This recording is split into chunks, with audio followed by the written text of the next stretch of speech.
آج کا ہمارا موضوع ہے چہل قدمی بہترین علاج ہے۔ Walk is best treatment. ہم پیسہ کمانے کی دوڑ میں اپنی صحت کا خیال رکھنا چھوڑ دیتے ہیں، حتیٰ کہ موت کو بھی بھول جاتے ہیں۔ چہل قدمی ہمیں جسمانی اور ذہنی طور پر صحت مند رکھتی ہے۔ واک ہمارے اعضائے رئیسہ کو بھی صحت مند رکھتی ہے۔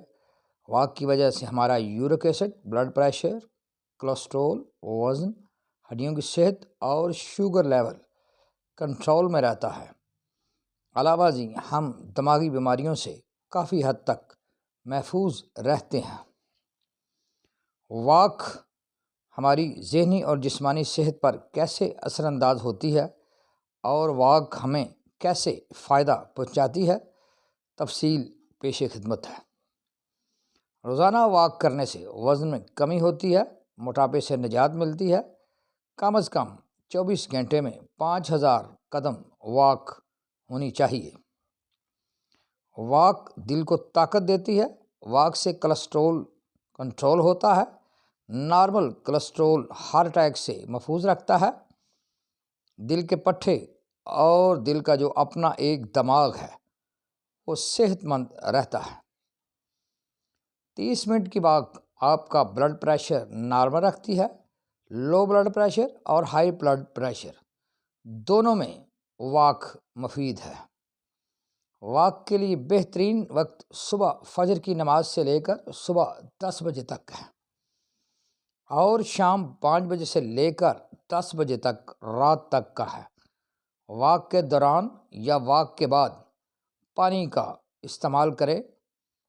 واک یورک ایسڈ کو کنٹرول کرتی ہے۔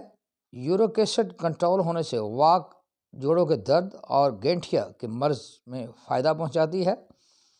جب لبلبا انسولین بنانا ختم کر دیتا ہے تو انسان کو شوگر ہو جاتی ہے۔ جب ہم واک کرتے ہیں تو ہماری ایڑی یعنی ہیل انسولین بناتی ہے، جس کی وجہ سے شوگر کو کنٹرول کرنا آسان ہو جاتا ہے۔ روزانہ واک کرنے سے قوت مدافعت میں اضافہ ہوتا ہے۔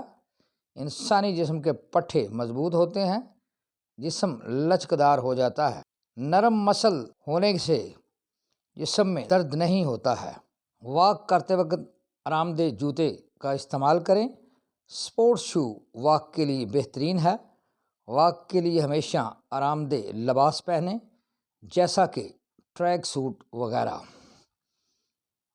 واک کی رفتار ابتدا میں آہستہ رکھیں اور پھر آہستہ آہستہ رفتار بڑھا دیں۔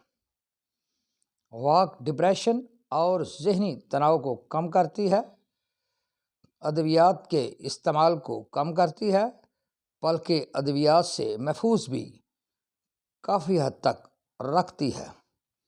واک ایک سادہ اور نیچرل ورزش ہے، اس کو زندگی کا حصہ بنائیں۔ یہ بیماریوں کا بہترین علاج ہے۔